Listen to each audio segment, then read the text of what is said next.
আল্লাহ পাক রব্বুল আলামিন বলে, বান্দা সঠিকভাবে তওবা করার পরে যদি ঈমান আনয়ন করে নেক কাজ করতে পারো, আমি ছোটখাটো জান্নাত তোমাকে দিয়ে অপমান করব না। আমি তোমার জন্য জান্নাতুল ফিরদাউস রেখে দিয়েছি। সুবহানাল্লাহ। আসতে বললেন। তাহলে বোঝা গেল যে পিছনের সমস্ত গুনাহ থেকে যদি আমরা তওবা করি, তওবা করার পাশাপাশি আমাদের কাজ হলো সঠিকভাবে ঈমান আনয়ন করার পরে আমরা যদি নেক কাজ করি। নেকের কাজ তো আমরা সবাই চিনি কি চিনি না? গুনার বিপরীতই নেকের কাজ। নেকের কাজ করতে কি আমাদের দূরে কোথাও যাওয়া লাগবে? কি বলেন, নেকের কাজ করতে কি দূরে যাওয়া লাগবে? যেখানে গুনার কাজ সেখানেই নেকির কাজ। গান শুনলে গুনাহ হয়, না শুনলে কি হয়? সওয়াব হয়। কি হয়? গান শুনলে গুনাহ হয়, মাহফিল শুনলে সওয়াব হয়। পরের সম্পদ, পরের হক নষ্ট করলে গুনাহ হয়, হক নষ্ট না করে সবারটা সমানভাবে বন্টন করে দিলে নেকি হয়। যেখানে নেকি সেখানেই গুনাহ, যেখানে গুনাহ সেখানেই নেকি। নেকি অর্জন করতে কি মক্কা শরীফ যাওয়া লাগবে? সম্মানিত ভাইরা বলেন নাই, দূরে যাওয়া লাগবে? তো বান্দার জন্য জান্নাতে যাওয়া সহজ না কঠিন? আমরা কঠিন করব না সহজ করব? প্রিয় ভাইরা আমার, বন্ধুগণ আমার, আল্লাহ রাব্বুল আলামিন বলে, বান্দা শোনো, তুমি যদি ঈমান আনয়ন করার পরে যদি আমলে সালেহ করতে পারো, নেক কাজগুলো করতে পারো, আমি তোমাকে ছোটখাটো কোনো জান্নাত দিয়ে অপমান করব না। আমি তোমার জন্য সবচেয়ে বড় জান্নাত, জান্নাতুল ফিরদাউস রিজার্ভ করে রেখেছি। এবার বান্দা প্রশ্ন করলেন, ইয়া রাব্বুল আলামিন, আমাকে সেই জান্নাতে আপনি কতদিন থাকতে দিবেন? আবার জান্নাত দেওয়ার পরে কি জান্নাত থেকে বের করে দিবেন কিনা? কারণ আমি তো মানুষ, এখন তওবা করেছি, আবার গুনাহ করেছি। এরকম হয় কি হয় না? সবার জীবনই হয়। হয় কি হয় না? আমরা যারা ওয়াজ করি তাদের জীবনও হয়, আপনারা যারা শ্রোতা আছেন তাদের জীবনও হয়। এই মাহফিল ময়দান থেকে আমরা খাস তওবা করে যাব, আবার দেখা যায় 2 দিন পরে একটা গুনাহ করে ফেলবো। কথা বুঝে আসছে? এরকম হয় না? আল্লাহ বলেন, বান্দা শোনো, মানুষ যদি গুনাহ না করত, মানুষকে আমি দুনিয়া থেকে সরিয়ে দিয়ে এমন একটা জাতিকে দুনিয়ায় পাঠাতাম যারা গুনাহ করত। সুবহানাল্লাহ, সুবহানাল্লাহ বলি। মানুষ যদি গুনাহই না করত, আমি মানুষকে দুনিয়াতেই রাখতাম না। সুবহানাল্লাহ। আমি এই জাতিকে দুনিয়া থেকে সরাইয়া দিতাম এবং এমন একদলকে দুনিয়ায় পাঠাইতাম যারা গুনাহ করে তওবা করে, গুনাহ করে তওবা করে। তাহলে বোঝা গেল আল্লাহ তওবাকে ভালোবাসেন। সুবহানাল্লাহ। ঠিক কি ঠিক না? তাহলে বান্দা এবার প্রশ্ন হলো, রব্বুল আলামিন আপনি আমাকে খুশি হয়ে যেই জান্নাত দান করলেন, সেই জান্নাতে আমাদেরকে কতদিন থাকতে দিবেন? আল্লাহ রব্বুল আলামিন তার জবাবে বললেন, خالدين فيها لا يبغون عنها حولا। الله أكبر। আরো জোরে বলি আল্লাহু আকবার। আল্লাহ বলেন, বান্দা শোনো, আমি জীবনে কাউকে জান্নাতে ঢুকাইলাম আর জীবনেও কাউকে বের করলাম না। সুবহানাল্লাহ। একবার যদি আমি বান্দাকে জান্নাতে ঢুকিয়ে দেই, চিরজীবন তিনি ওই জান্নাতের অধিবাসী হয়ে থাকবেন। সুবহানাল্লাহ। ও বান্দা শোনো, দুনিয়াতে 60 বছরের জীবনে তুমি যতটুকু কষ্ট আমার জন্য করেছো, আমি তার বিনিময়ে অনন্তকালের জান্নাত তোমার জন্য প্রস্তুত করে রেখেছি। এই জান্নাতকে আমি কি দিয়ে সাজিয়েছি? বান্দা, তোমার জন্য যেই জান্নাত আমি বরাদ্দ করে রেখেছি, সেই জান্নাতের তলদেশ দিয়ে আমি নহর নদী প্রবাহিত করে দিয়েছি। সুবহানাল্লাহ। এবার কেমন নদী সৃষ্টি করলেন? যত রকমের জান্নাতি ফলমূল রয়েছে, মধু রয়েছে, দুধ রয়েছে, আল্লাহ তাআলা সকল কিছু দ্বারা নদী প্রবাহিত করে দিয়েছে। জান্নাতি বান্দার ফল খেতে মন চাইবে, হঠাৎ নিচে তাকাবে, দেখবে তলদেশ দিয়ে ফলের সাগর বয়ে যাইতেছে। এবার জান্নাতি বান্দা নিজের হাত দিয়ে ফল খেতে পারবে। আল্লাহ তাআলা বলেন, বান্দা শোনো, এই দুনিয়াতে আমি তোমার চলার জন্য, তোমার চিন্তা ভাবনার জন্য দুটি রাস্তা তৈরি করেছি।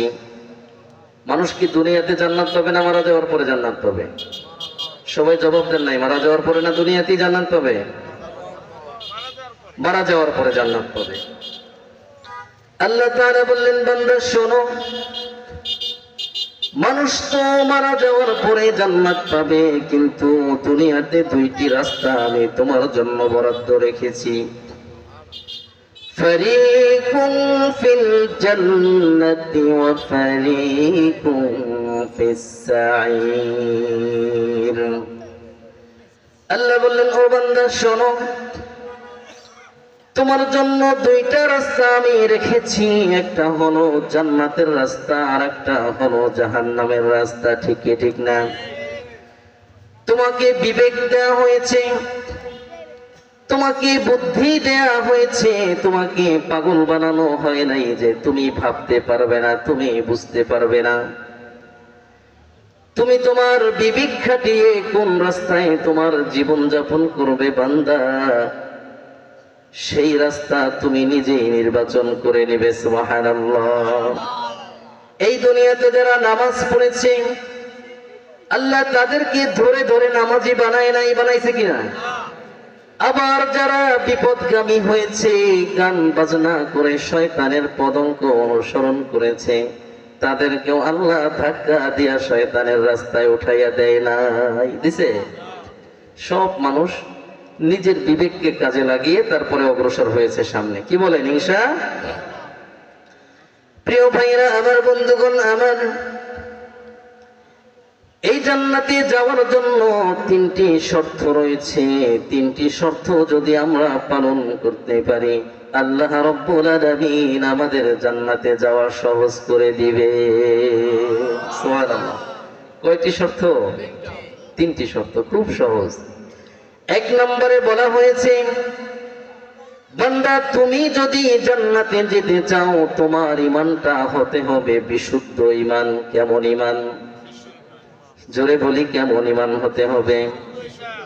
বিশুদ্ধ ঈমান হতে হবে। এরপরে দুই নম্বরে আল্লাহ রাব্বুল আলামিন বলেন, বান্দা শোনো, বিশুদ্ধ ঈমান থাকার পরে তোমার অনেকগুলো আমলের দরকার নাই, কিন্তু যে আমলটা করবা, আমলটা যেন খাঁটি আমল হয়। সুবহানাল্লাহ। আরো জোরে বলি সুবহানাল্লাহ।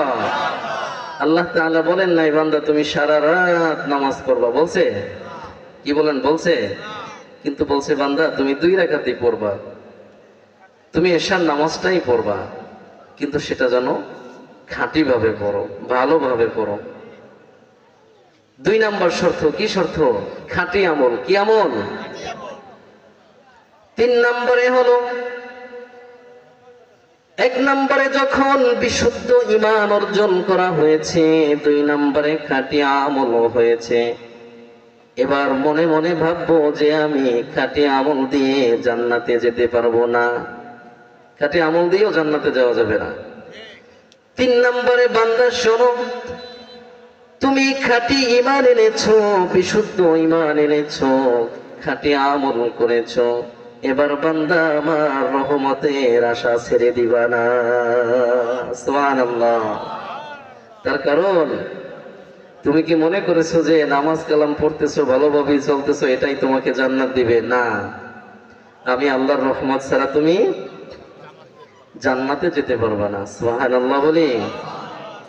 কি ভাইরা কষ্ট হইতেছে? আমি আপনাদের জন্য 2টি মূল্যবান কথা নিয়ে আসছি পবিত্র কোরআন এবং হাদিস থেকে। তার কারণ এখানে আমাদের অনেক ভাইরা বাবারা রয়েছে যাদের জীবনে কখনোই মাদ্রাসায় যাওয়ার সুযোগ হয় নাই। এভাবে হয়েছে?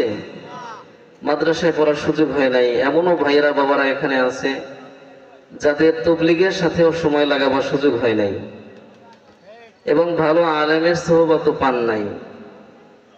নিজের সন্তানকেও মাদ্রাসায় পড়াইতে পারেন নাই, এরকমের মানুষও কিন্তু এখানে আছে, আছে না? তো কোরআন হাদিসের নির্যাস থেকে, সেই 17 বছর 18 বছর 20 বছরের পড়াশোনা থেকে একটা নির্যাস, একটা রস। কারণ এই 1 ঘন্টায় তো আর আমরা 17 বছরের লেখাপড়া আপনাদেরকে দিতে পারবো না, পারবো? কোরআন এবং হাদিস থেকে মূল যে কথাটা বুঝছি আমরা, এই কথাটুকু আপনাদেরকে মাদ্রাসায় যেতে হবে না, তবলিগেও সময় লাগান নাই, তাতেও অসুবিধা নাই।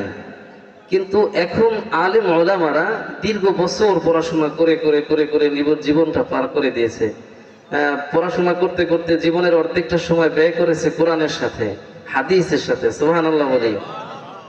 আপনাদের জন্য মেইন কিছু খোরাক নিয়ে এসেছে, যেটা আপনাদেরকেও জান্নাতে যাওয়ার জন্য সহজ রাস্তা করে দিবে। সুবহানাল্লাহ। প্রিয় ভাইরা আমার, বন্ধুগণ আমার,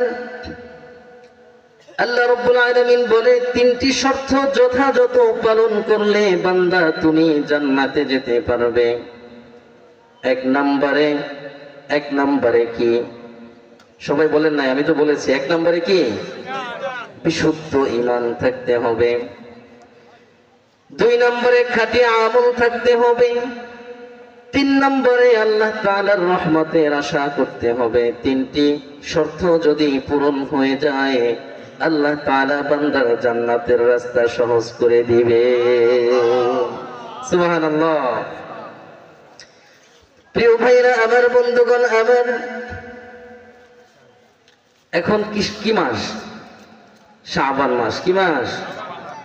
আমরা এই শাবান মাস থেকে গাফেল, আমরা জানি না কি মাস। সামনে আমাদের কি মাস অতিক্রম করতেছে? সামনে আসতেছে কি মাস? আল্লাহ রাব্বুল আলামিন বলেন, এই 12টি মাস আল্লাহ তাআলা সৃষ্টি করেছেন না মানুষ সৃষ্টি করেছেন? সবাই বলেন তো, 12টি মাস কার সিদ্ধান্তে হয়েছে? আল্লাহ তাআলার সিদ্ধান্তেই হয়েছে। আরবিতেও 12 মাস, বাংলায় 12 মাস, ইংরেজিতেও 12 মাস। 12 মাস কিন্তু আল্লাহ তাআলার তরফ থেকে নির্ধারিত। আপনি আমি বললেও 11 মাস হবে না, জীবনে হবে না। হবে? আমরা যদি এক মাসকে 5 দিন করে বাড়িয়ে দিয়ে 11 মাস করি, 12 মাস মানি না, এটা হবে? 12 মাস আল্লাহ তাআলার তরফ থেকে নির্ধারিত। সুবহানাল্লাহ। এই নির্ধারিত 12 মাসের মধ্যে আল্লাহ রাব্বুল আলামিন বলেন, 4টি মাস আমার কাছে অধিক সম্মানিত। এই 4টি মাসের মধ্যে আল্লাহ তাআলা রজব মাসকে নিজের মাস হিসাবে দাবি করে নিয়েছেন। সুবহানাল্লাহ। আল্লাহ তাআলা বলেছেন, রজব হলো আমার মাস। সুবহানাল্লাহ। 2 নম্বরে শাবান মাসকে আল্লাহর হাবিব বিশ্বনবী রাহমাতুল লিল আলামিন নিজের মাস বলে দাবি করে নিয়েছেন। সুবহানাল্লাহ। আল্লাহর নবী বিশ্বনবী রাহমাতুল লিল আলামিন বলেছেন, এই শাবান মাস সম্পর্কে আমার উম্মতেরা গাফিল থাকবে, এই জন্য আমি নবীজি এই মাসকে নিজের মাস বলে দাবি করে নিয়েছি। আর সামনে যে রমজান মাস আসতেছে, এই রমজান মাসকে আমি উম্মতের মাস বলে ছেড়ে দিয়েছি। রমজান মাস এবার বলেন তো কাদের মাস? আমাদের মাস। কার মাস? উম্মতের মাস। মানুষ সারা বছর যত গুনাহ করে, আল্লাহর হাবিব বিশ্বনবী মুহাম্মদুর রাসূলুল্লাহ সাল্লাল্লাহু আলাইহি ওয়াসাল্লাম বলেছেন, রমজান মাস আসা মাত্রই আমার উম্মতের গুনাহগুলোকে জ্বালিয়ে পুড়িয়ে ছারখার করে দেয়। সুবহানাল্লাহ। রমজান মাসে আমরা রোজা রাখি না, রমজান মাসে ইবাদত করি না, নামাজ পড়ি না, তো আল্লাহর হাবিব বলেছেন যে আমার উম্মতের সমস্ত গুনাহগুলোকে জ্বালিয়ে পুড়িয়ে ছারখার করে দেয় রমজান মাসে। তো রমজান মাসে রোজা না রাখলে কি গুনাহ ছারখার করে দিবে? সবাই বলেন তো, দিবে? এই শাবান মাস আমাদের প্রতিটা সময়, প্রতিটা মুহূর্ত আমাদের খেয়াল রাখতে হবে। রমজানের আর কত দিন বাকি আছে, রমজানের আর কত ঘন্টা বাকি আছে, কত সপ্তাহ বাকি আছে। তখন আমরা পূর্ণ প্রস্তুতি নিয়ে রমজানের শুরু থেকে যদি আমরা আল্লাহ তাআলার কাছে গুনাহ মাফের ব্যাপারে চাইতে থাকি, আল্লাহ তাআলা আমাদেরকে মাফ করে দিবেন কি দিবেন না? প্রিয় ভাইয়েরা আমার, বন্ধুগণ আমার, জান্নাতে যাওয়ার বহু রাস্তা, সহজ রাস্তা রয়েছে, তা আমরা দেখি না। আমরা জান্নাতের রাস্তাকে কঠিন করে রেখেছি। নামাজ তো পড়ি না, বরং যারা নামাজ পড়ে তাদেরকেও ভালোবাসি না। কোরআন তো নিজে পড়ি না, যারা কোরআন পড়তেছে তাদেরকেও মহব্বত করি না। এরকম মোমেন বান্দা এই জমিনে আছে না নাই? আছে না নাই? অথচ হাদিসের মধ্যে বলা হয়েছে, তুমি নিজে আলেম হও, যদি না হতে পারো সন্তানকে আলেম বানাও, তাও যদি না পারো আলেমের সাথে আত্মীয় স্বজন করো, তাও যদি না পারো আলেমদেরকে মহব্বত করো, তাও যদি না পারো আলেমদেরকে দেখলে সালাম দাও। হতে পারে এই উসিলা আল্লাহ তোমাকে মাফ করে দিবেন। সুবহানাল্লাহ। প্রিয় ভাইরা আমার, বন্ধুগণ আমার,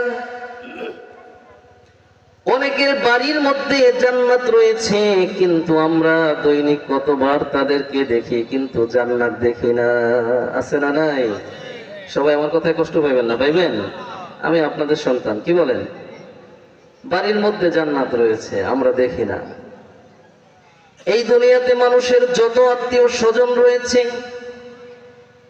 যত মহব্বতের মানুষগুলো রয়েছে, যত মূল আত্মীয় রয়েছে, সকল আত্মীয়র বড় আত্মীয় কে? সবাই জোরে বলেন। মা বাপ।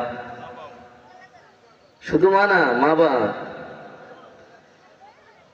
আল্লাহর নবী, বিশ্ব নবী মুহাম্মদুর রাসূলুল্লাহ সাল্লাল্লাহু আলাইহি ওয়াসাল্লামের দরবারে আরজ করলেন, ইয়া রাসূলুল্লাহ, খিদমত করব কার? এই দুনিয়াতে যত মানুষের সাথে ভালো ব্যবহার করি, সর্বোত্তম ব্যবহার করি, সর্বোত্তম ব্যবহার পাওয়ার হকদার আমার কাছে কে? ইয়া রাসূলুল্লাহ। আল্লাহর হাবিব রাহমাতুল লিল আলামিন জবাব দিলেন, ও আমার সাহাবী শোনো, তুমি দুনিয়ার যাদের সাথে সম্মানজনক কথা বলো, গুরুত্বের সাথে কথা বলো, মর্যাদা দিয়ে কথা বলো, এই সব কথার বলে সবচেয়ে বেশি হকদার রয়েছে তোমার বাপ মা। সুবহানাল্লাহ। তুমি শ্বশুরের সাথে আব্বাজান আব্বাজান করো, বাবার বছরে একবার বাবাকে ডাক দাও না। সমস্ত মানুষের সাথে তোমার ভালো সম্পর্ক, বাবাকে সালাম দেয় না। আছে না নাই? অথচ আল্লাহর হাবিব আমাদেরকে কি শিখিয়ে গেলেন? যত মানুষের সাথে আপনি ভালো ব্যবহার করবেন, সব চাইতে সম্মানজনক ব্যবহারটা আপনার কাছে কে পাবে? ইয়া রাসূলুল্লাহ, আমার কাছে সর্বোত্তম ব্যবহার পাওয়ার হকদার কে রয়েছে? আল্লাহর নবী জবাব দিলেন, তোমার মা। এবার সাহাবী প্রশ্ন করলেন, ইয়া রাসূলুল্লাহ, ইয়া হাবিবাল্লাহ, বুঝলাম প্রথমবার আমার মায়ের কথা বলেছেন, তারপরে আমার কাছে কে সর্বোত্তম ব্যবহার পাবে? আল্লাহর নবী, বিশ্ব নবী এবারও জবাব দিলেন, তোমার মা। সুবহানাল্লাহ বলবেন না? বাড়িতে গিয়ে বলবেন সুবহানাল্লাহ। সাহাবী বললেন, ইয়া রাসূলুল্লাহ, বুঝতে পেরেছি, দ্বিতীয়বারও আমার কাছে আমার মা সম্মানিত ব্যবহার পাবে। এবার বলেন 3 নম্বরে, ইয়া নবীজি, আমার কাছে সর্বোত্তম ব্যবহারের হকদার কে? এবার নবীজি আমার জবাব দিলেন, ও আমার সাহাবী শোনো, 3 নম্বরেও তোমার মা তোমার কাছে সর্বোত্তম ব্যবহার পাওয়ার হকদার রয়েছে। সুবহানাল্লাহ। নবীজি আমার বললেন, চতুর্থবারে তোমার মা, চতুর্থবারে নয় তোমার বাবা, চতুর্থবারে তোমার কাছে সর্বোত্তম। ওয়া কুল্লাহুমা কওলান কারীমা। আল্লাহ রাব্বুল আলামিন বলেন, চতুর্থবারে তোমার কাছে তোমার বাবা সম্মানিত ব্যবহার পাবে, তারপরে দুনিয়ার মানুষ পাবে। আমরা কি করি? উল্টাটা, সবার সাথে ভালো ব্যবহার করি, ঘরে এলেই মাথা খারাপ। আছে না নাই? প্রিয় ভাইরা জবাব দিয়ে, আছে না নাই? আমরা এখানে অনেকেই সন্তান রয়েছে, অনেকেই বাবা মা মায়েরা তো পর্দার অন্তরালে রয়েছে। এই মায়ের মনে কত ব্যথা, এই বাবার মনে কত ব্যথা, একবার যদি বোঝার চেষ্টা করতেন। সন্তান যখন মায়ের পেটে মা যখন সন্তান অনুভব করতেছে, সন্তান সম্ভাবা হয়েছে, মা পেটের মধ্যে সন্তানের অস্তিত্ব অনুভব করতেছে, মায়ের একটা টেনশন বেড়ে যায়। 10টি মাস আমার কিভাবে পার হবে জানি না, কখনো সুস্থ কখনো অসুস্থ। এইভাবে করতে করতে যখন মায়ের পেটের মধ্যে সন্তান আস্তে আস্তে যখন বড় হইতেছে, সন্তান নিজের খাওয়ার মতো কোনো যোগ্যতা নাই, মায়ের খাবার থেকে খাদ্য গ্রহণ করতেছে। সুবহানাল্লাহ। সন্তান নিজে তো আর খাইতে পারে না, মায়ের নাভির সাথে, সন্তানের নাভির সাথে আল্লাহ তাআলা কুদরতি কানেকশন করে দিয়েছেন। সুবহানাল্লাহ। আল্লাহ রাব্বুল আলামিন বলে, বান্দা আমি তিল তিল করে মায়ের পেটের মধ্যে তোমাকে, একটা জীবিত মানুষ, তুমিও আর একটা জীবিত মানুষ, একজন মানুষ আর একজন মানুষকে পেটে ধারণ করেছে 9 থেকে 10 মাস, ঠিক কি ঠিক না? এবার সন্তান মায়ের পেটের মধ্যে যখন 10 ইঞ্চি লম্বা হয়ে যায়, মায়ের পেটের মধ্যে যখন সন্তান নড়াচড়া করতেছে, বাড়িতে কত ভালো আয়োজন হয়েছে, সবার সাথে মাও খেতে বসেছে, হঠাৎ পেটের মধ্যে এমন ব্যথা শুরু হয়ে যায়, ওই জনম দুঃখী মা সুস্বাদু খাবারকে পাশে ঠেলে রেখে একবার বসে আর একবার দাঁড়িয়ে যায়। খাবারের প্লেটটা সামনে সরিয়ে রেখে দাঁড়িয়ে যায়, সবাইকে বলে আমি আর খাবো না, তোমরা খেয়ে নাও। এইভাবে কতদিন খাবার মিস করেছে।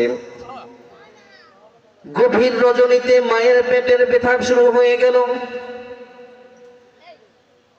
সমস্ত দুনিয়ার মানুষগুলো যখন ঘুমায়, কিন্তু জনম দুঃখী মা সন্তানের পেটের ব্যথায় ঘুমাতে পারে না। এইভাবে করতে করতে যখন 10টি মাস পর্যন্ত অতিক্রম করে ফেলে, ওই জনম দুঃখী মা দুনিয়ার সমস্ত মানুষের কাছ থেকে বিদায় নেয়, সবার কাছ থেকে দোয়া চেয়ে নেয়, বন্ধু বান্ধব আত্মীয় স্বজন সবার কাছ থেকে দোয়া চেয়ে নেয়। প্রাণের স্বামীকেও বলে, ওগো আমার প্রাণের স্বামী, দীর্ঘদিন তোমার সাথে সংসার করেছি, কত কষ্টই না তোমাকে দিয়েছি, কখনো ভুল করেছি, কখনো সঠিক করেছি। এবারে আমার মনে হইতেছে আমি মনে হয় দুনিয়াতে আর থাকবো না। বলে কি বলে না? সবাই বলেন না, বলে কি বলে না? এইভাবে যখন সিজারিয়ান ডাক্তারের কাছে চলে যায়, অথবা নরমাল ডেলিভারির জন্য যখন দায়ী এসে যায়, মায়ের পরাণটা ছটফট করতে থাকে, থাকে কি থাকে না? যুদ্ধের ময়দানের মতো রক্তাক্ত হয়ে যায় ওই মা। কখনো কখনো ওই জনম দুঃখী মাকে দেখা যায় সন্তান ভূমিষ্ঠ হওয়াতে মা দুনিয়া থেকে বিদায় নিয়ে চলে গেছে। আছে না নাই? কি বলেন, আছে না নাই? আবার অনেক সময় দেখা যায় যখন সিজারের ডাক্তারের কাছে নেয়, এবার ডাক্তার সাহেব বলে দুজনকে একসাথে বাঁচানো যাবে না, হয়তো সন্তানকে বাঁচানো যাবে, তাহলে মা মারা যাবে। আবার মাকে বাঁচাতে গেলে সন্তান দুনিয়া থেকে বিদায় নিয়ে যাবে। ডাক্তার বলে না? এই কথা যদি মায়ের কানে পৌঁছে যায়, ওই জনম দুঃখী মা কলিজা ছেঁড়া সন্তানের জন্য বলে, আমার এই দুনিয়াতে বহু শখ আহ্লাদ পূরণ করেছি, আমার সন্তান দুনিয়ার মুখ দেখে নাই, আমি আর দুনিয়াতে থাকতে চাই না, ডাক্তার আপনি আমার সন্তানকে বাঁচাইয়া দেন। বলে না? মায়ের জীবনটা দিয়ে দেয় সন্তানের জন্য। যুদ্ধের ময়দানের মতো রক্তাক্ত হয়ে মা যখন সন্তান ভূমিষ্ঠ হয়ে যায় দুনিয়ায়, 10টি মাস গর্ভে ধারণ করার যত ব্যথা, না খাওয়ার যত যন্ত্রণা, না ঘুমাতে পারার যত যন্ত্রণা, আর সন্তান ভূমিষ্ঠ হওয়ার অসহ্য যন্ত্রণা, সন্তানের মুখের দিকে তাকাতে মুহূর্তের মধ্যে সব ভুলে যায়। সুবহানাল্লাহ। কোনো কথাই মনে থাকে না, কত কষ্ট করেছে 10 মাস, কিছুই মনে নাই। সাথে সাথে সন্তানকে কোলে নিয়ে কি করে, চুমু দেয়। আল্লাহ রাব্বুল আলামিন বললেন, বান্দা শোনো, কাইফা তাকফুরুনা বিল্লাহি ওয়া কুনতুম আমওয়াতান ফাআহইয়াকুম সুম্মা ইউমীতুকুম সুম্মা ইউহয়ীকুম সুম্মা ইলাইহি তুরজাউন। আল্লাহু আকবার। ও দুনিয়ার মানুষেরা শোনো, কিভাবে তোমাকে আমি রব্বুল আলামিন বানিয়েছি। তুমি এক ফোঁটা নাপাক পানি থেকে তোমার সৃষ্টি হয়েছে। মায়ের পেটের মধ্যে 10টি মাস তোমাকে মুখ ছাড়া খাওয়াইলাম এবং ডাক্তার ছাড়া তোমাকে মায়ের পেটের মধ্যে সুস্থ রাখলাম। ও দুনিয়ার মানুষ, তোমার মায়ের পেট থেকে যখন তোমাকে দুনিয়াতে আনলাম, সন্তান যখন দুনিয়ায় ভূমিষ্ঠ হয়ে যায়, কান্না ছাড়া তার আর কোনো ভাষা থাকে না নিজের কষ্ট বোঝাবার জন্য। ক্ষুধা লেগেছে, সন্তান কান্না করে দেয়। পেশাব করেছে, কান্না করে দেয়। পায়খানা করেছে, কান্না করে দেয়। কান্না ছাড়া আর কোনো ভাষা নাই, আছে না নাই? কি বলেন, এই কথাগুলোকে মিথ্যা? সঠিক কথা।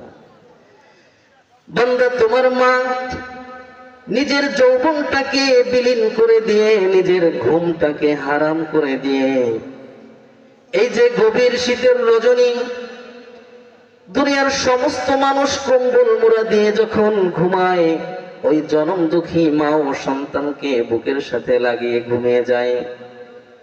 আধা ঘন্টা 1 ঘন্টা পরে যখন জনম দুঃখী মার ঘুম ভেঙে যায়, হঠাৎ দেখে সন্তান ভিজা জায়গায় পেশাবের মধ্যে শুয়ে রয়েছে। ঠিক ঠিক না? ওই জনম দুঃখী মা নিজের ঘুমকে হারাম করে তারপরে সন্তানের জন্য আবার শুকনা খাতা দিয়ে আবার সন্তানকে আরামে ঘুম লওয়ায়। এইভাবে কতবার মা নিজের ঘুমকে হারাম করেছে, একমাত্র মা জননী ছাড়া দুনিয়াতে কেউ বোঝার কথা না। ঠিক কি ঠিক না? আমরা তো ঘুমাই না? সন্তান যখন বড় হয়েছে, সন্তান যখন লেখাপড়া করবার জন্য দূরে পড়ালেখা করবার জন্য বাড়ির বাইরে গিয়েছে, বাড়িতে ভালো আয়োজন হয়েছে, সবাই আনন্দের সাথে খেয়েছে, কিন্তু মা জননী ভাত মুখে যায় না, পেটে যায় না, আছে না নাই? কেন নবীজি মায়ের কথা 3 বার বললেন, খেয়াল করে দেখেন। সবাই আনন্দের সাথে খেয়েছে, ঘরে যতজন সদস্য ছিল সবাই হাসি খুশি ভাবে খেয়েছে, কিন্তু মা, তিনি ভালো কোনো খাবার তার পেটে যায় না, সন্তানটা দূরে পড়াশোনা করে। এরকম কষ্ট আপনাদের সবার সংসারে আছে না নাই? ভালো কোনো আয়োজন করে না, সন্তানটা বাড়িতে আসলে করবে। সারা রাত মা টেনশন করে, ঘুম থেকে যখনই ঘুম ভেঙে যায় মা তখনই টেনশন করে, আরে আমার সন্তানটা কি অবস্থায় আছে। সন্তান যখন অসুস্থ হয়ে যায় তখনও মা টেনশন করে। সমস্ত মানুষ ঘুমায়, প্রিয়তমা স্ত্রীও ঘুমায়, কিন্তু মায়ের মা সন্তানের মাথার পাশে দাঁড়িয়ে থাকে, বসে থাকে, কখনো কখনো মাথায় হাত দেয়, বাবা কি অবস্থা এখন, শরীরটা কেমন লাগে, বলে কি বলে না? প্রিয় ভাইরা আমার, বন্ধুগণ আমার, হাদিসের মধ্যে বলা হয়েছে, আল জান্নাতা তাহতা কদামিল উম্মাহাত। ও দুনিয়ার মানুষেরা, কান খাড়া করে শোনো, তোমার জান্নাত কামাই করবার জন্য বাড়ি থেকে যশোরে যাওয়ার দরকার নাই, বাড়ি থেকে কুমিল্লা যাওয়ার দরকার নাই। তোমার মায়ের পায়ের তলায় সন্তানের বেহেশত আমি আল্লাহ রেখে দিয়েছি। সুবহানাল্লাহ। তাহলে জান্নাত কোথায়? বাড়িতেই আছে, কিন্তু আমরা দেখি না। ঠিক কি ঠিক না? প্রিয় ভাইয়েরা আমার, বন্ধুগণ আমার, এক মর্মান্তিক ঘটনা আমরা শুনবো। আল্লাহর নবীর সাহাবী হযরতে আলকামা রাদিয়াল্লাহু তাআলা আনহুর জীবনী থেকে আমরা একটা শিক্ষণীয় ঘটনা আমাদের জীবনে মানিয়ে নেব। আল্লাহর নবীর সাহাবী কি নাম? আলকামা রাদিয়াল্লাহু তাআলা আনহু। নবীজির একজন প্রিয় সাহাবী ছিলেন, হঠাৎ এমন অসুস্থ হয়ে গেলেন। আলকামা রাদিয়াল্লাহু তাআলা আনহুর স্ত্রী নবীজির দরবারে খবর পাঠালেন, ওগো আল্লাহর নবী, আপনার সাহাবী আলকামা অসুস্থ, মারাত্মক অসুস্থ, আমার মনে হয় এই দুনিয়াতে তিনি আর থাকবে না। খবর পাঠাইছে কে? বলেন নাই? ঘটনা মন দিয়ে শুনতে হবে। আশ্চর্য এক ঘটনা, আমরা তার জীবন থেকে শিক্ষা নেব ইনশাআল্লাহ। সবাই জবাব দেয় নাই ইনশাআল্লাহ। বিবি সাহেব খবর পাঠাইছেন নবীজির দরবারে, ইয়া রাসূলুল্লাহ, আপনার সাহাবী আলকামা অসুস্থ, মুমূর্ষু অবস্থায় রয়েছে, আমার মনে হয় তিনি বেশি দিন দুনিয়াতে থাকবেন না।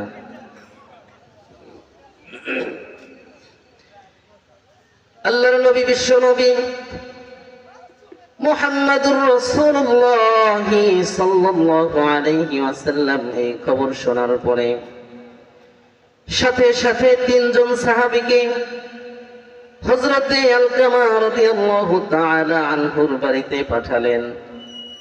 হযরত বেলালকে ডেকে বললেন, বেলাল যাও। হযরতে আম্মার রাদিয়াল্লাহু তাআলা আনহুকে ডেকে বললেন, আম্মার তুমিও যাও। হযরতে শুআইব রাদিয়াল্লাহু তাআলা আনহুকে ডেকে বললেন, তোমরা তিনজন আমার আলকামার বাড়িতে যাও, সে নাকি মুমূর্ষু অবস্থায় রয়েছে, তোমরা কালেমা পড়াবার জন্য বারবার কালেমার তালকিন দাও। সুবহানাল্লাহ। তোমরা তার সামনে গিয়ে কালেমা পাঠ করো, সে যেন শুনতে পায়, তাকে কালেমা পড়াবার জন্য চেষ্টা করো। আল্লাহর নবীর নির্দেশে তিনজন সাহাবী আলকামা রাদিয়াল্লাহু তাআলা আনহুর বাড়িতে উপস্থিত হয়ে গেলেন এবং তারা যেই দেখলেন আলকামা মুমূর্ষু অবস্থায় রয়েছে, হযরতে বেলালের মতো সাহাবী, হযরতে আম্মার রাদিয়াল্লাহু তাআলা আনহুর মতো সাহাবী, হযরতে শুআইব রাদিয়াল্লাহু তাআলা আনহুর মতো সাহাবী, তিনজন মিলে আলকামাকে একবারও কালিমা পড়াইতে পারে না। নাউজুবিল্লাহ। সাথে সাথে এই খবর নবীজির দরবারে পাঠিয়ে দিলেন, ইয়া রাসূলুল্লাহ, ইয়া হাবিবাল্লাহ, আপনার নির্দেশে আমরা তিনজন আপনার আলকামার বাড়িতে উপস্থিত হয়ে কালেমা পড়াবার চেষ্টা করতেছি, কিন্তু কি নসিব জানি না, আপনার আলকামা একবারও কালিমা পড়তে পারে না। আল্লাহর নবী, বিশ্ব নবী এবার বুঝে গেলেন, সাথে সাথে প্রশ্ন করলেন, ওগো আমার বেলাল, আলকামার এই দুনিয়াতে মা বাবার মধ্যে কে জীবিত রয়েছে? সাহাবী জবাব দিলেন, তার একজন বৃদ্ধা মা দুনিয়ায় রয়েছে।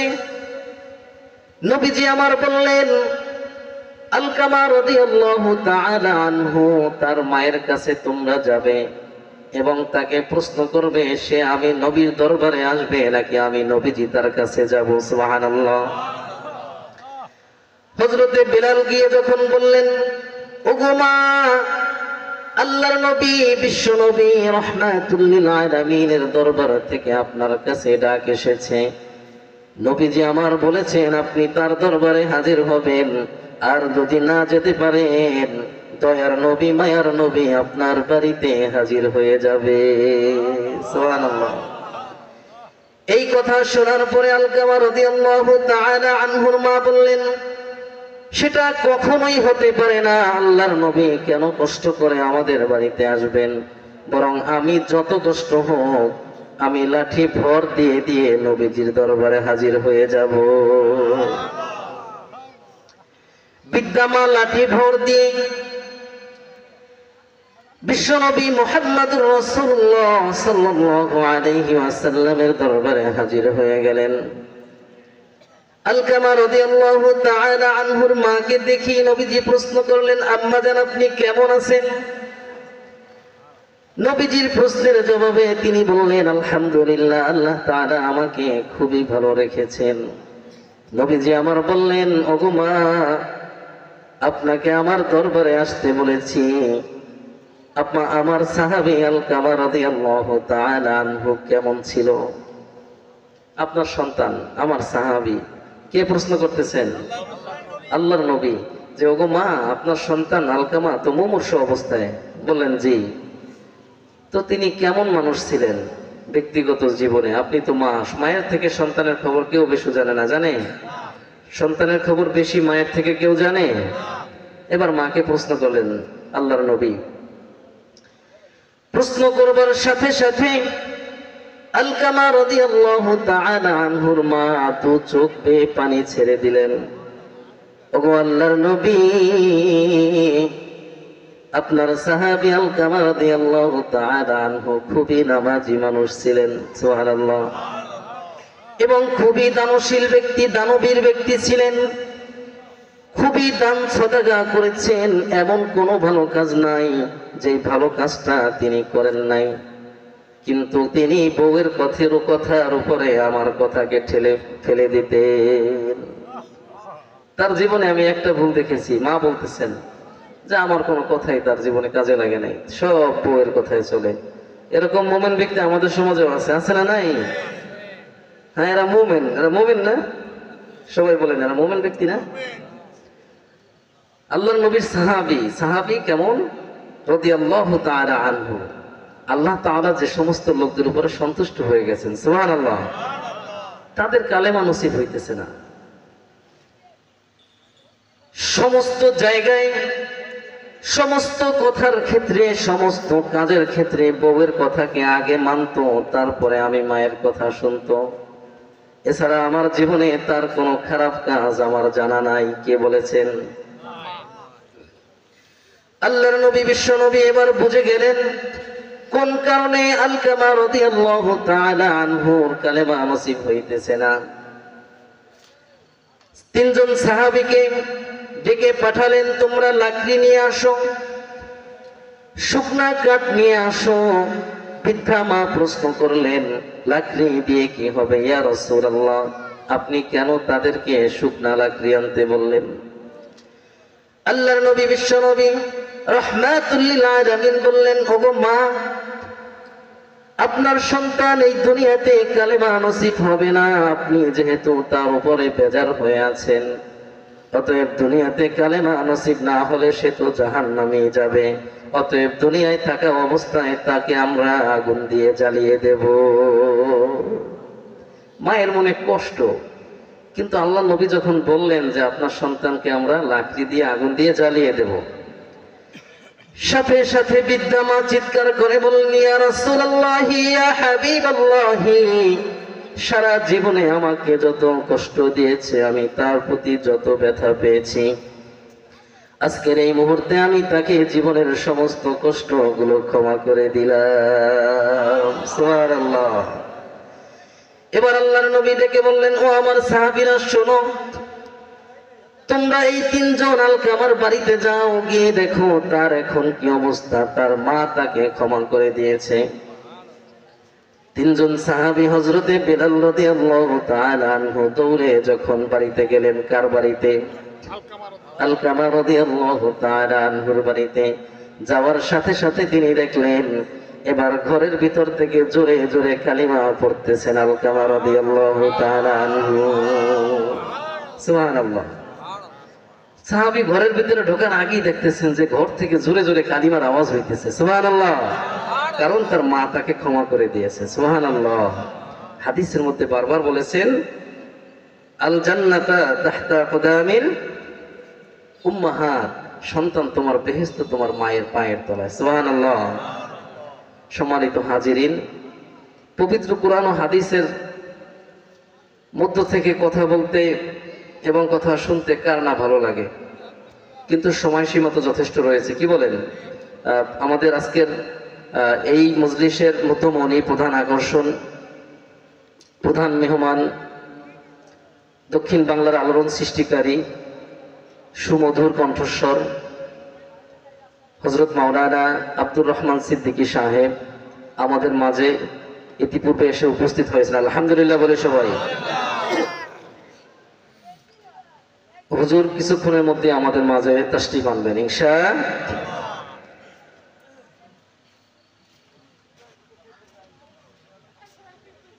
সম্মানিত ভাইরা, এই যে রাসূলের সাহাবী আলকামা রাদিয়াল্লাহু তাআলা আনহু কালেমা নসিব মৃত্যুর সময় মুমূর্ষু অবস্থায় নসিব হইল না কেন? মায়ের অসন্তুষ্টির কারণে। ঠিক কি ঠিক না? তো আমাদের এমন একজন মানুষ আছে যিনি মা ছাড়া দুনিয়াতে জন্মগ্রহণ করেছে। তাহলে বোঝা গেল যে আলকামা রাদিয়াল্লাহু তাআলা আনহুরও মা ছিল, আমাদেরও মা আছে। আছে না নাই? তো আমার আপনার মা যদি আমার আপনার প্রতি অসন্তুষ্ট হয় কোনো কারণে, আমি অনেক মাকে দেখেছি, অনেক গরিব সন্তানের মাকে দেখেছি, সন্তানের উপর খুবই সন্তুষ্ট, সন্তানের উপরে খুবই খুশি। সন্তান দিতে পারে না, খাওয়াইতে পারে না, পড়াইতে পারে না, নিজেও খাইতে পারে না, মায়েরও দিতে পারে না, এরকম সন্তান শুধু মায়ের সাথে ভালো ব্যবহার করে, খোঁজ খবর নেয়। মা দেখতেছে যে আমার যে সন্তান, ওর যে ইনকাম, ও নিজেই চলতে পারে না, পৌরে ভালো এক সেট কাপড় সেট দিতে পারে না, সন্তানদেরকে ওষুধ বড়ি, বাচ্চা কাচ্চাকে পোশাক আশাক দিতে পারে না, মা আবদার করে না। কিন্তু আবার অনেক সময় দেখা যায় দেখবেন যে লাখপতি কোটিপতির মাও তার উপর সন্তুষ্ট না। আছে না নাই? প্রিয় ভাইরা আমার, সম্পদ আপনি মাকে দিয়ে খুশি করতে পারবেন না, কিন্তু আপনার কাছ থেকে মা, আল্লাহ রাব্বুল আলামিন বলেন, বান্দা শোনো, وَقَضَى رَبُّكَ أَلَّا تَعْبُدُوا إِلَّا إِيَّاهُ وَبِالْوَالِدَيْنِ إِحْسَانًا إِمَّا يَبْلُغَنَّ عِندَكَ الْكِبَرَ أَحَدُهُمَا أو كلاهما فلا تقل لهما أف ولا تنهرهما وقل لهما قولا كريما واخفض لهما جناح الذل من الرحمة وقل رب ارحمهما كما ربياني صغيرا জোরে বলি আল্লাহু আকবার। আল্লাহ রাব্বুল আলামিন সমস্ত দুনিয়ার মানুষদেরকে ডেকে বললেন, ও দুনিয়ার মানুষেরা শোনো, আমি তোমাদের রব, আমার ইবাদত তো তোমরা করবেই করবে। আল্লাহ তা'বুদু ইল্লা ইয়াহু, আমার ইবাদত ছাড়া অন্য কারো ইবাদত তোমরা করবে না। আমরা কার ইবাদত করব? জোরে বলেন। ইবাদত করব কার? আমার ইবাদতের বাইরে অন্য কারো উপাস্য করবে না, অন্য কাউকে রব বলে স্বীকার করবে না, অন্য কারো আনুগত্য করবে না। আমার ইবাদতের পাশাপাশি আমি দুনিয়ার সমস্ত মানুষদেরকে নির্দেশ দিয়েছি। কে নির্দেশ দিয়েছেন? আল্লাহ তা'বুদু ইল্লা ইয়াহু ওয়া বিল ওয়ালিদাইনি ইহসানা। আবার ইবাদতের পরে এই দুনিয়ায় সর্বোত্তম ব্যবহার করবে তোমার মাতা পিতার সাথে। কার সাথে সর্বোত্তম ব্যবহার করবে? ভাইরা আমার কথার জবাব দেন। মা বাবার সাথে সুন্দর কথা বলা ফরজ। কি বলেন? কার নির্দেশ? আমরা আল্লাহ তাআলার জন্য নামাজ পড়ি কি পড়ি না? নামাজ পড়াও যেমন ফরজ, মা বাবার সাথে সম্মানজনক কথা বলাও তেমন কি ফরজ। বান্দা আমার শোনো, সুন্দর কথা তো তুমি তাদের সাথে বলবেই, কিন্তু মোনাজাতের মধ্যে তুমি তাদের জন্য বারবার দোয়া করবে। ওয়াখফিদ লাহুমা জানাহাদ যুল্লি মিনার রাহমা। আল্লাহ রাব্বুল আলামিনের দরবারে দোয়া করবে, রব্বিরহামহুমা কামা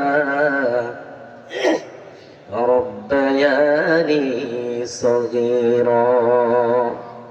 আয় আমার রব, আমার ছোটবেলায় আমার মা বাবা আমাকে যেভাবে লালন পালন করেছে, ওগো রব্বুল আলামিন, আপনার রহমতের কোলে আপনি তাদেরকে সেইভাবে লালন পালন করেন।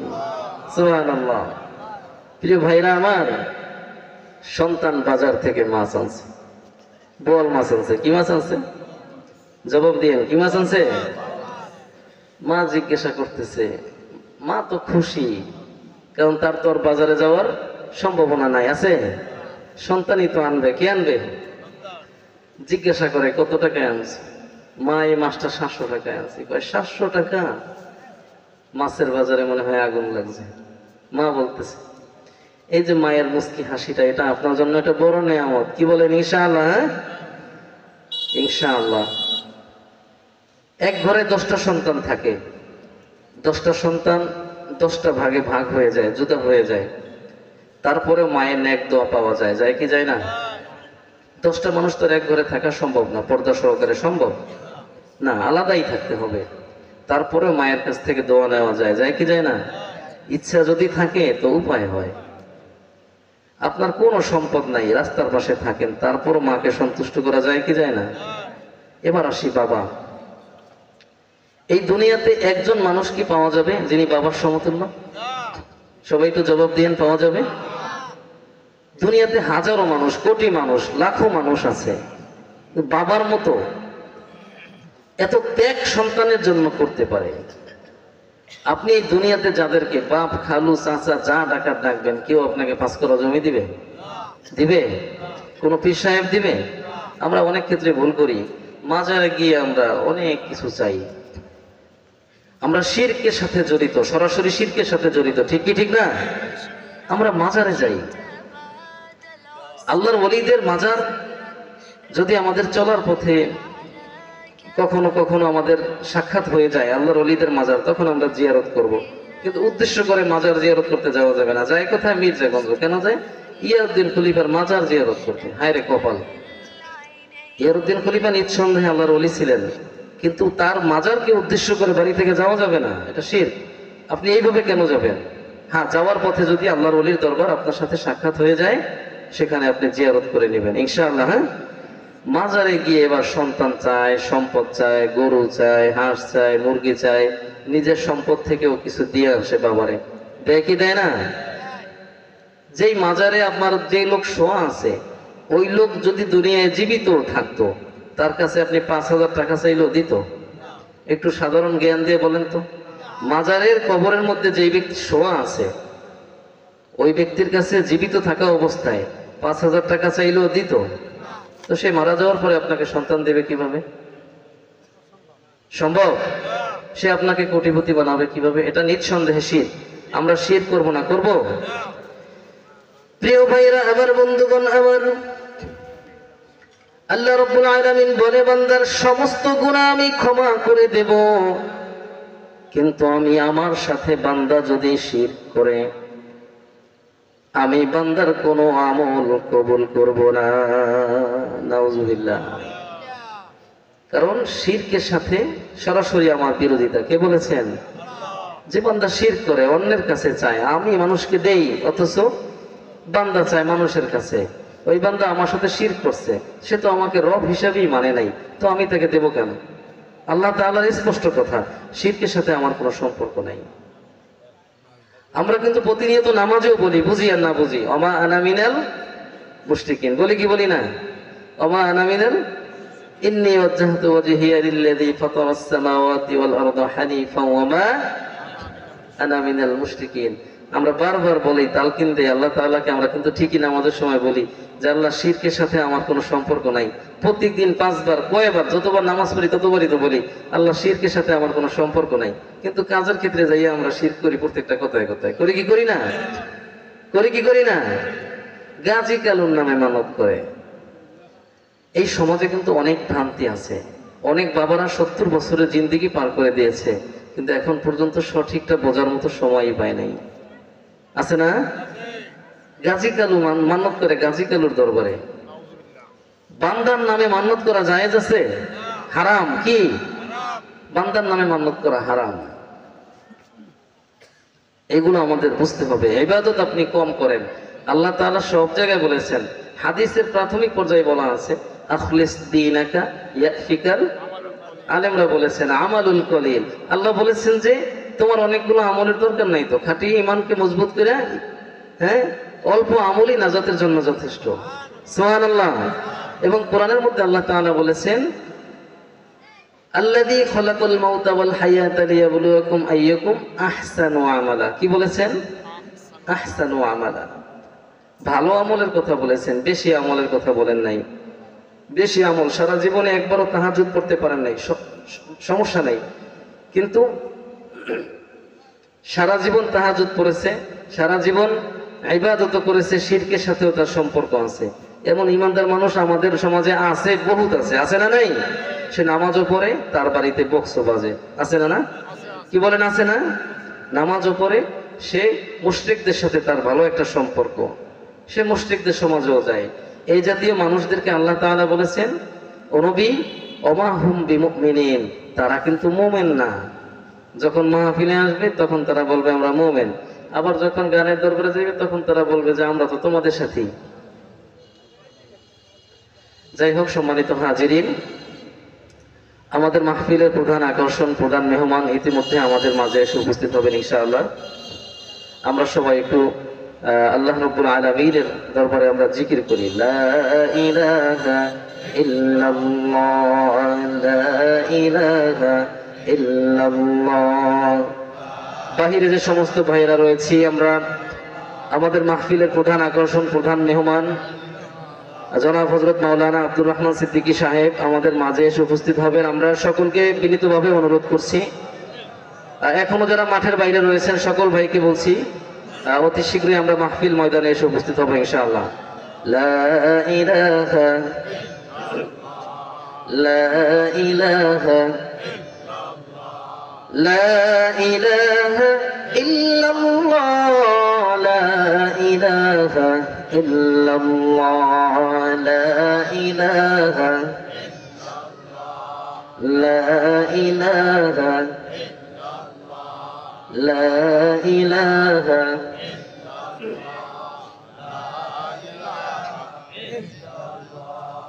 লা ইলাহা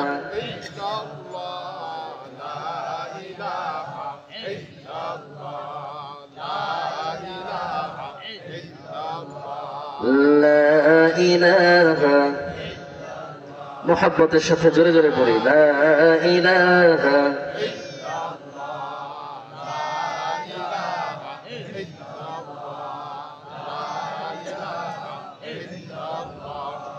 লা ইলাহা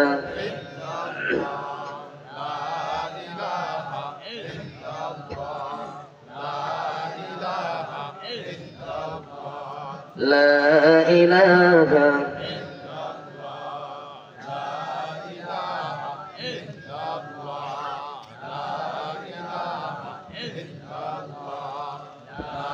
ইলাহা ইল্লাল্লাহ, লা ইলাহা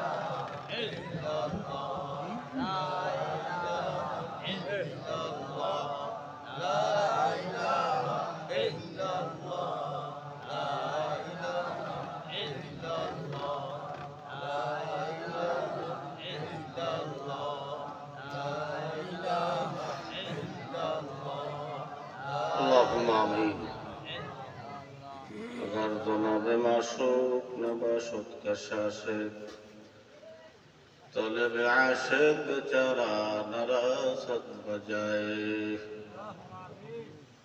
ओ माबूद गो, एक फुटाना का पानी तेरा बुनिया तुमने बनाइया, एक दिन दुनिया जमीने घुराइया फिराइया আবার অন্ধকার কবরে নিয়ে যাইবেন। ইয়া আল্লাহ, যতদিন দুনিয়ার জমিনে রাখবেন আপনি আল্লাহর হুকুম নবীর তরিকা মোতাবেক চলার তৌফিক দান করবেন। যেইভাবে চললে মানলে আপনি রাজি হন, খুশি হন, ওইভাবে চলার মানার আমাদেরকে আল্লাহ তৌফিক দান করেন। মরণের শেষ নিঃশ্বাসের সময় আমাদের সকলের জবানে জারি করে দিবেন আপনার ঈমানি কালিমা লা ইলাহা ইল্লাল্লাহু মুহাম্মাদুর রাসূলুল্লাহ। আসসালামু আলাইকুম